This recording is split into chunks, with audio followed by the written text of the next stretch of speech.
Well, good morning, everyone. It is always an honor to be introduced by Vartan Gregorian. And Madam Secretary, it's always an honor and a pleasure to sit on the same stage with you. Our topic today, advancing global peace, has certainly never seemed more urgent or more complicated, given the intersection of some really powerful dynamics. A much more competitive geopolitical landscape, transformative forces like climate change, the revolution in technology, and the massive migrations of peoples, and not least, deep uncertainty about American leadership. It is certainly enough to keep my nostalgia for diplomacy under control.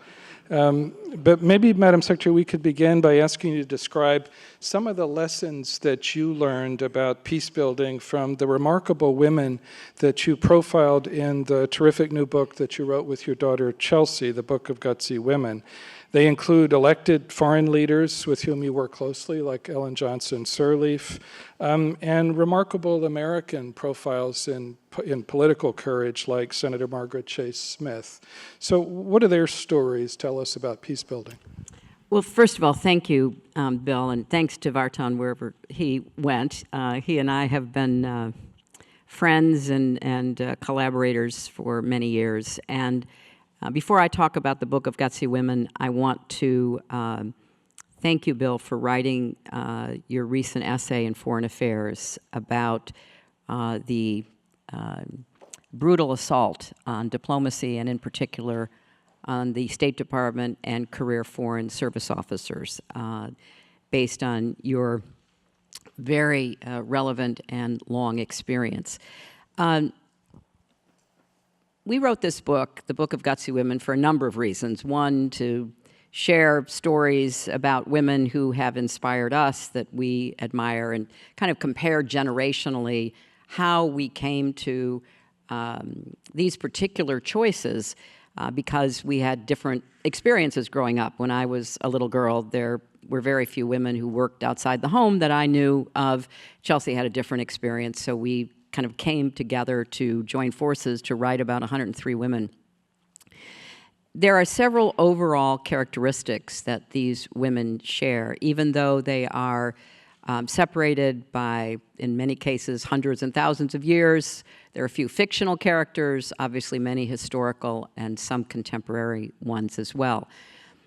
Number one, their determination to persevere in the face of obstacles, threats, attacks, setbacks, and not only for themselves, but for their purpose and their cause.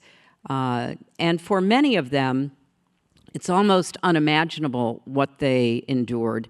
But nevertheless, they not only persisted, they did so with a sense of optimism that they could be part of making the change, seeing the progress that they believed was needed. And for some of these women, they faced a lot of the conflicts and personal suffering that we're now seeing in the world. You mentioned Ellen Johnson Sirleaf, the first woman elected president of any African nation, beaten, arrested, exiled during her time trying to figure out what to do in the midst of the horrors of the Liberian Civil War, or Michelle Bachelet, herself arrested by the Pinochet security forces in Chile, her father also being arrested, an Air Force officer being, killed, dying in prison, her mother also being arrested, she being, after tortured, being exiled. But both of them believing in the fundamental human rights that motivated their careers and their opposition to the forces of darkness and oppression that they dealt with personally. So I think that for me, especially at this time, reminding ourselves, learning about people, and in particular women who might not always have as high a profile historically as they deserve, understanding what it took for them to try to make peace, to try to promote and protect human rights, to try to have a new invention or new scientific breakthrough or new athletic record, I think should give us some hope and some optimism ourselves in the face of, as you rightly say, the many problems we currently see. Well, and one of those many problems that's certainly in the headlines today, Madam Secretary, is the unfolding tragedy and the conflict between the Turks and the Kurds right now, and the U.S. decision to stand aside in the face of that. We've wrestled with the issue of Syria, as you well know, since the civil war began in 2011, and I'd be the first to acknowledge that we got a lot of things wrong. But this all looks, to me at least, like a massive betrayal of a partner who bled for us in the campaign against ISIS, of anything resembling a coherent policy process, and a betrayal of common sense about our interest in keeping ISIS down and keeping the Russians, the Iranians, and the Assad regime at bay. So how do you think this is going to end? I don't know, Bill. You rightly summarized where we are, and it's not as though these were unpredictable consequences. Anybody who spent 10 minutes looking at the problems, or even better, involved in a process to try to decide what to do, would have laid out all of these issues that are now at the forefront. And let me just break this down for a minute, because the best I can tell looking at it from the outside, and Bill knows these processes very well, is when you make a consequential decision, like you're going to withdraw American troops, or you're going to, for whatever combination of reasons, stand aside as Turkey conducts an air and ground force invasion, you want to think it through. And none of that happened, the best I can tell.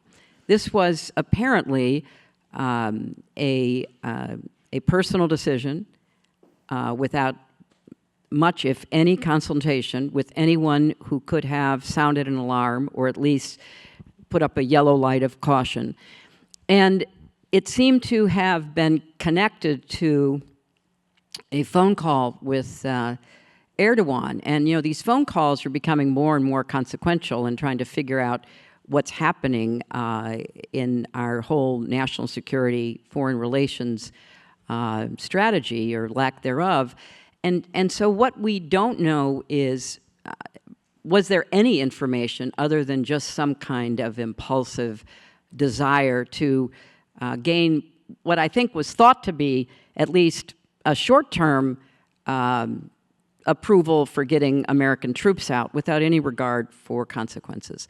So there was no process. And, process can be given a dirty name, but certainly in my experience in the State Department, process can also be a very disciplined endeavor that forces you to have to look at all kinds of scenarios and the consequences that would flow from them. So here we are. It appears as though this is not only a betrayal of the Kurds,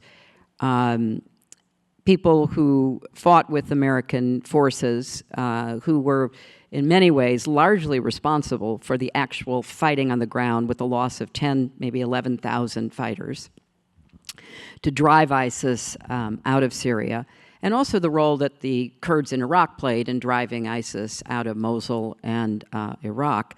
So they had every reason to believe that they were acting on behalf of not only American but Western interests in trying to dislodge the Islamic State. And they did what they thought they were supposed to do, only to be left to the mercies of not just the Turkish military, and I think this is an important point, but Turkish-supported militias that are, so far as we know already, engaging in executions, civilian casualties, really uncontrolled, violence against Kurdish targets, both soldiers and civilians. It also opened the door to further aggressive behavior by the Russians. It certainly solidified Assad's position, which therefore solidifies Iran's position inside Syria. And with the Kurds now inviting the Assad regime and Russian help to try to protect them from the Turks, it does put us in an incredibly difficult position because Turkey still is a NATO ally. And we have these forces now unleashed in northern Syria and a resurgence of ISIS and the return to the fight by many of the fighters that the Kurds had imprisoned, and most likely even more of the family members of the ISIS fighters who were held in refugee camps being let loose. And I think it's going to be a free-for-all, and with tremendous and terrible loss of life. And so let me just circle back to where I ended with the process. If a president had said to his Secretary of State or her national security advisor, what are we going to do? Because the Turks are, they're going to do something. We got to figure out how to manage this. There could have been a process that would have, I think, led to a possibly better outcome. For example, if the Turks knew that they were being forced into a diplomatic process, negotiation, not only with the United States, but with NATO, where they had to also look at the consequences, where they also had to be held accountable, where there had to be some thought given to what has been something of a safe zone up against their border, which they want to rid of Kurds in order to force back into that safe zone the Syrians that are on their side of the border who've taken refuge in Turkey. There are other possible approaches that we could have at least tried to convince them of, but we didn't do any of that. And so now we're going to be once again left with some, really wicked problems. Yeah, another tough issue on which you worked very hard as Secretary of State was Afghanistan. And there have been significant advances in the last 18 years in promoting the rights of women and girls in particular, but the reality is corruption is still endemic. The Taliban are still a powerful and very disruptive force. It's increasingly difficult to sustain American military involvement. So what do you think is the best way forward there?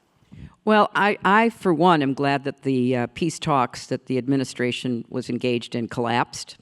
They collapsed for a kind of absurd reason, Trump inviting the Taliban to Camp David, but at least they collapsed. So that was a good outcome of another bad process. We'll see when the final results come in from the recent election. But I think and have always thought it was an absolute error for the United States to negotiate bilaterally with the Taliban and essentially concede to their demand that the Afghan government not be involved.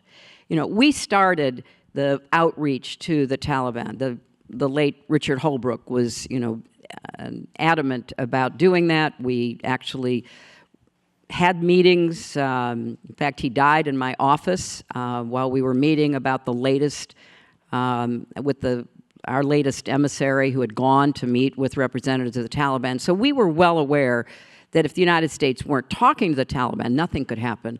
But it is a real mistake for us to then not pivot to requiring that there be conversations at the very least at the low level between empowered Taliban representatives and representatives of the government. So I think that has to be rebooted. I hope that once there is a final victor announced in the election, that the Afghan government can begin to be a more robust partner in those kinds of discussions. So that would be my first requirement. There has to be a meeting of the Taliban with the government. Now, why doesn't the Taliban want to do it? Because they don't want to recognize the legitimacy of the government. Despite their, corruption and everything else, they have held elections. And under incredibly difficult circumstances, first under Karzai, now under Ghani. And the goal should be to try to make sure that the Taliban becomes a political party, not an armed insurgency force. And it should be more on the model of what was attempted and partially successful in Colombia, as opposed to some, separation. But one thing that I do believe strongly is there have been advances in many areas. We don't talk about them. They're kind of intangible. They are everything from, keeping Afghan babies alive, going from the worst infant mortality to not great, but certainly improved, to women in school, girls in school, private businesses flourishing, et cetera.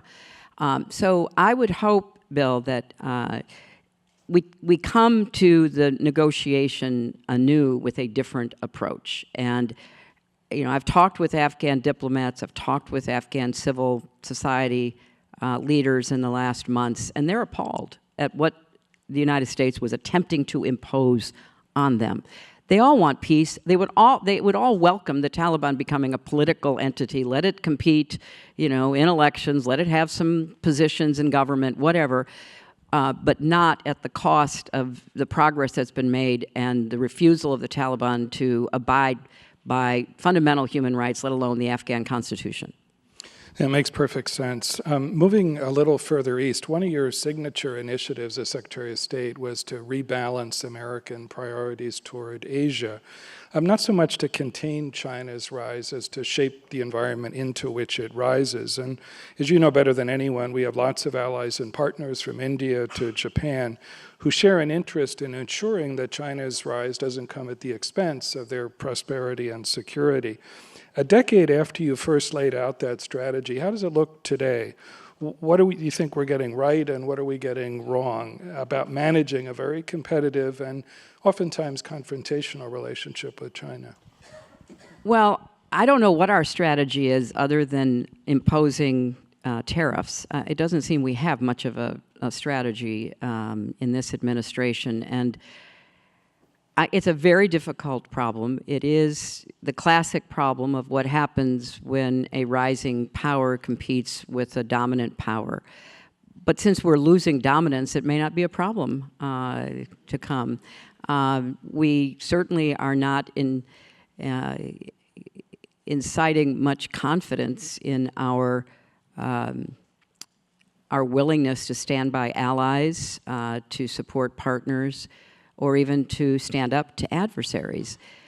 So I think that China has to be a number one issue on any administration's foreign policy list, but it also has to be dealt with in a stable, predictable way that sets forth our goals that may or may not be competitive with their goals, and a series of steps that are transparent and very understandable as to what it is we're standing up for and why. So quick examples.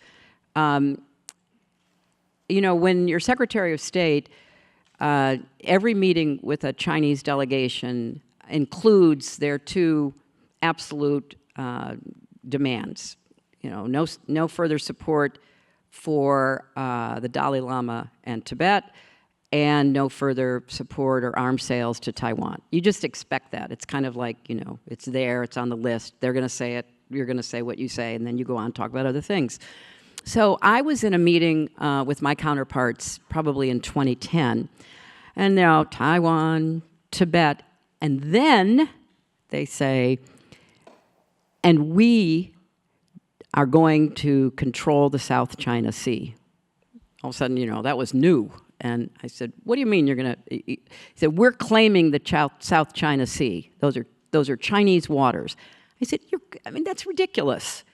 You're a party to the, law of the seas. We're not, but you are, and you should be aware of that. And oh no, our claims go back, at least to 1492, and we can prove them because there are shards of pottery and other artifacts that are left on so many of these atolls and these reefs and these, islands. I said, well, that's ridiculous, and, we're not accepting that. We're not even going to talk about that. So that was a new and really important flashpoint, and we stood up against them. We said absolutely not. We supported the Philippines to take a lawsuit to the International Court to enforce their territorial demands.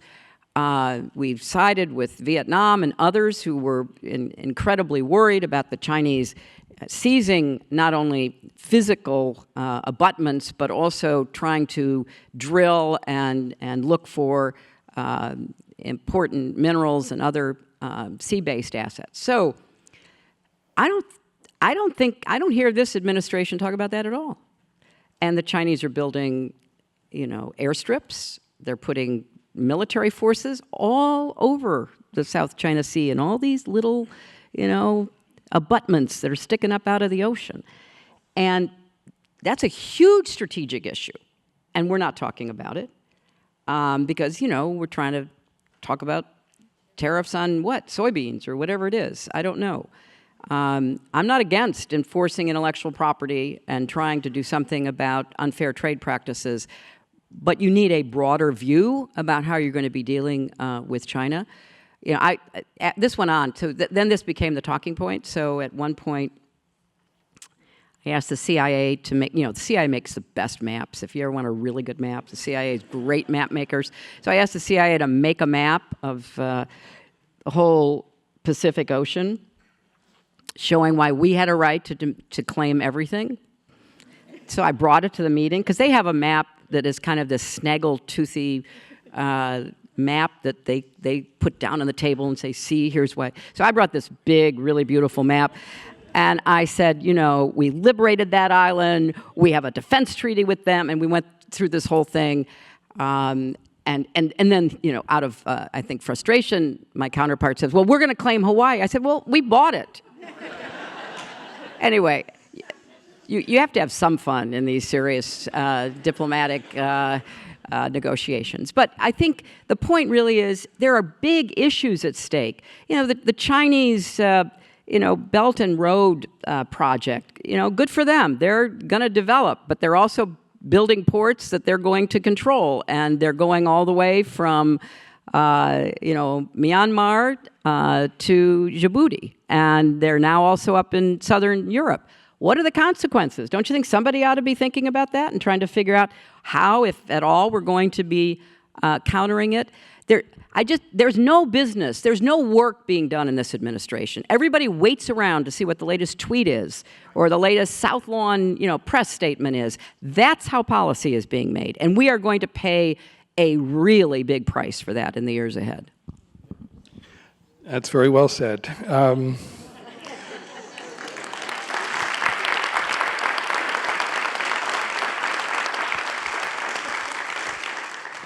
Madam Secretary, one of the hardest challenges in foreign policy, again, as you know very well, whether it's dealing with China or anyone else, is how you anchor the pursuit of your interests in the values that matter most to you. And no administration I served in over many years was pristine in this regard. The trade-offs are tough.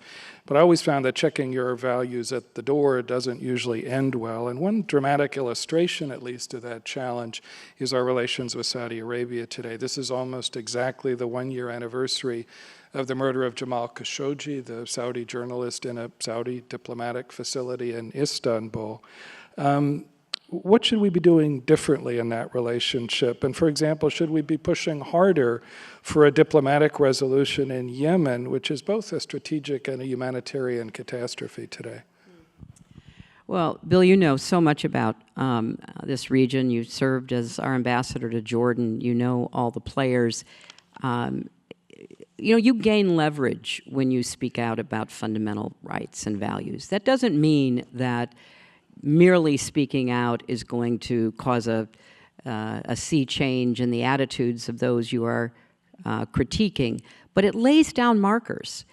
And for this administration to fail to at all acknowledge the seriousness of a intentional murder of a journalist for criticizing a regime that is a part of our broader reign of influence is not only a big mistake on moral grounds. It's a missed opportunity diplomatically and strategically.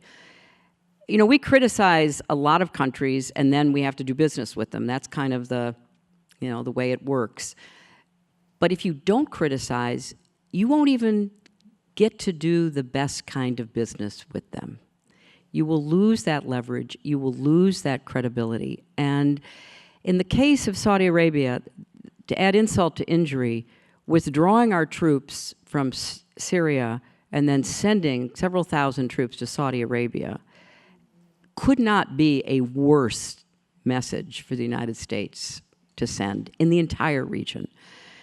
Yemen is a disaster on every front. The amount of just sheer cruel infliction of violence on this population is almost hard to imagine. The human toll is tremendous, and there is no real effort undertaken to try to work out what could possibly be a real end to the hostilities, in part because there's no broker willing to do that. You know, the UN's thrown up its hands. You know, that's a role that we could have and should have played in the past.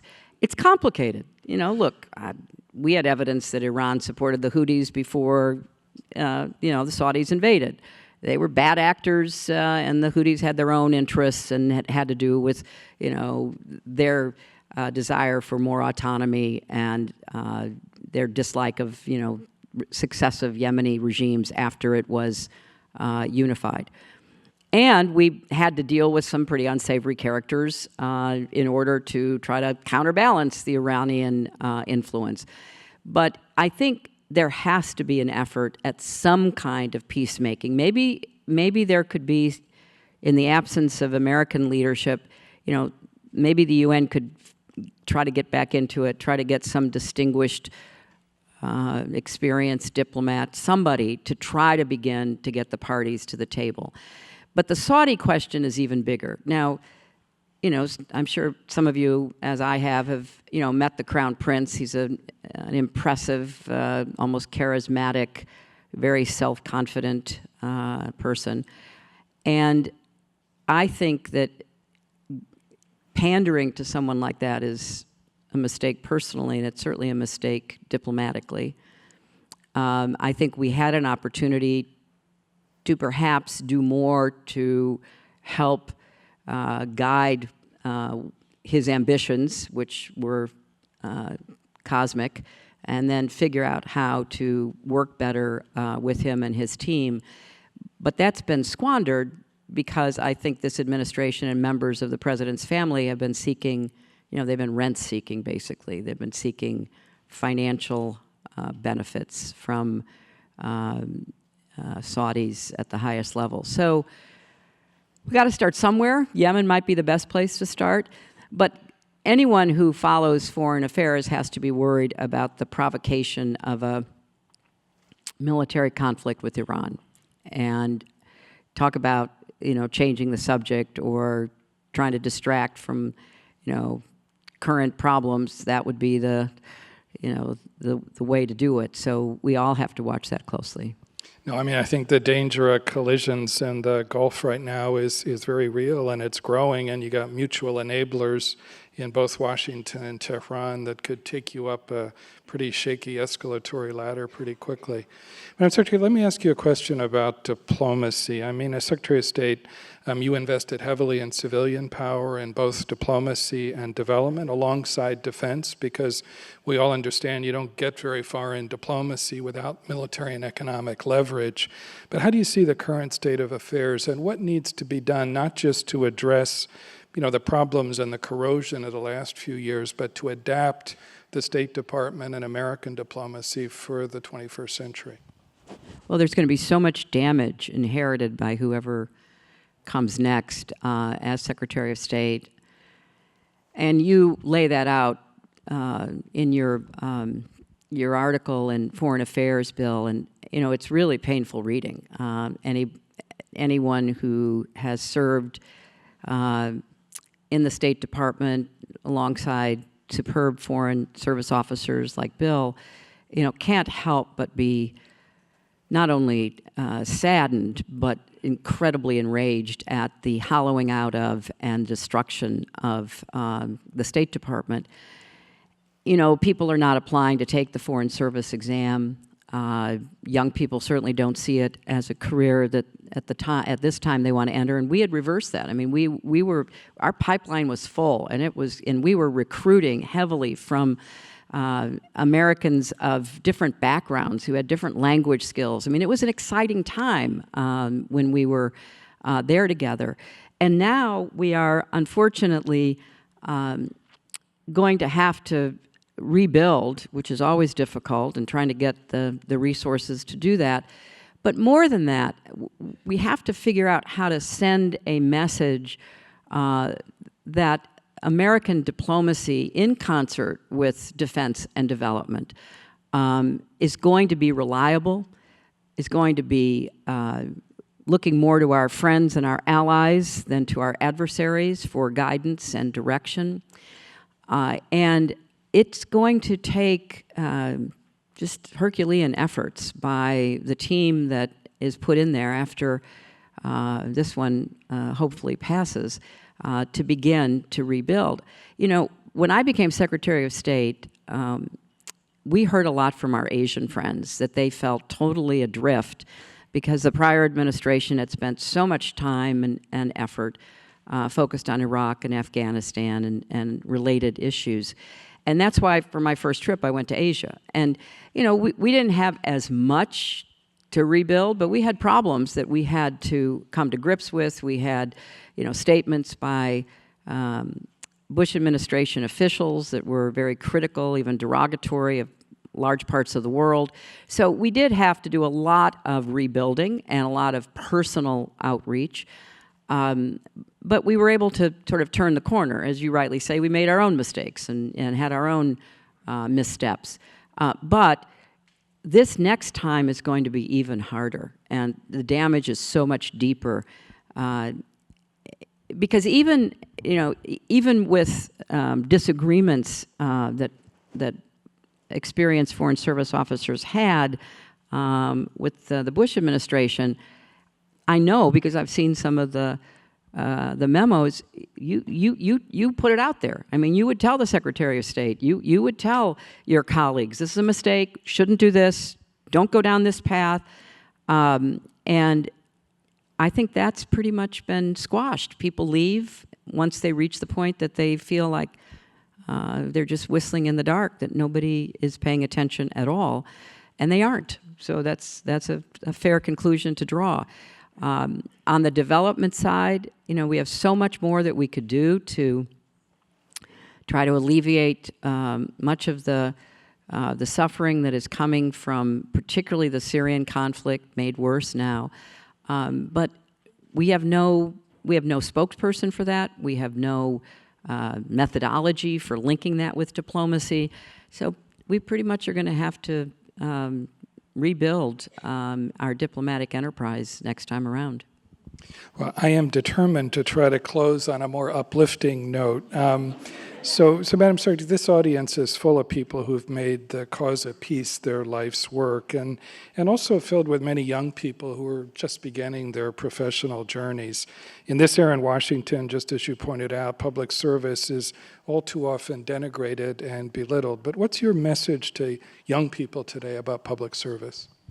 Oh, it's a very heartfelt plea that people really do think about going into public service, including into the Foreign Service.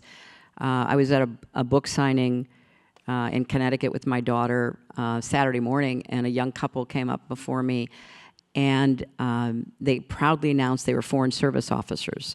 They're down the totem pole, so they're not having, the conflicts, they're not being ignored, they've got a job to do, and they are doing it. They just came out of serving together in Laos, they're on their way to Vietnam, and they were still excited, and they were still proud of what they were doing.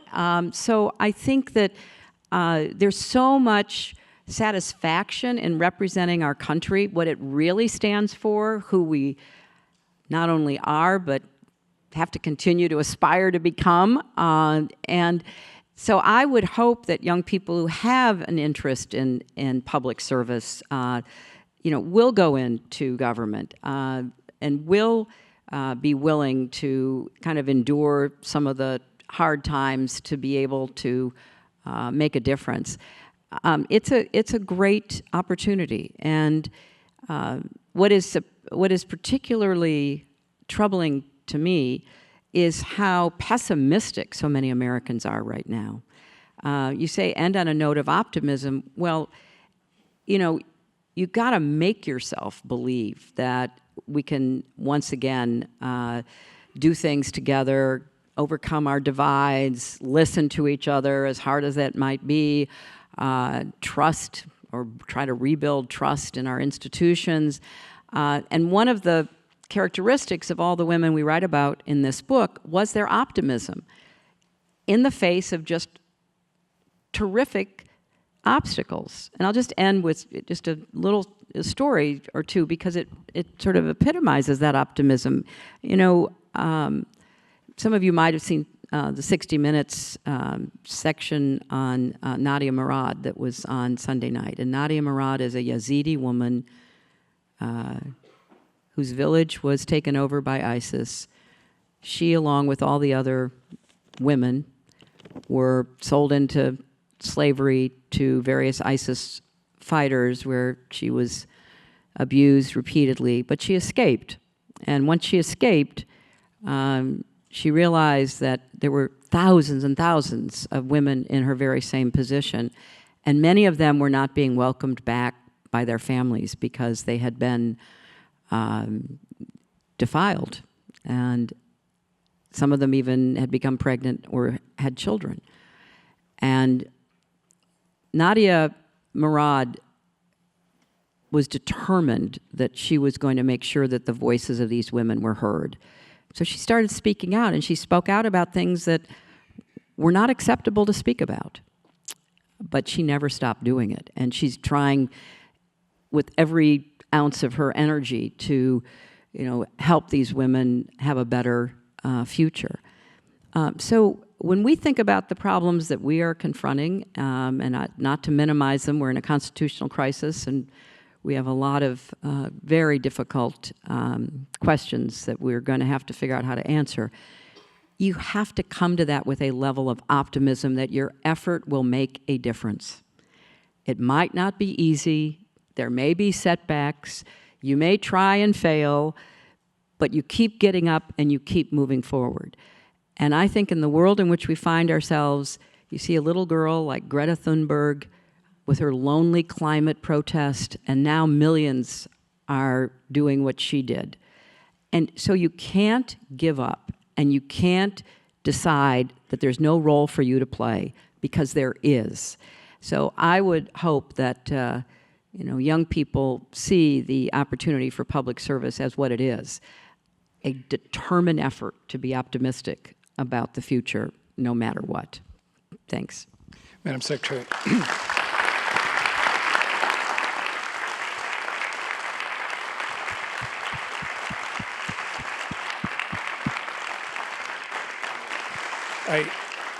I hate to bring this to a close, but I want to thank you very much, Madam Secretary, for reminding all of us, both in this room, in this country, and around the world, reminding all of us so vividly of why we have been so very fortunate to have you in public life over all these years. Thank you very much.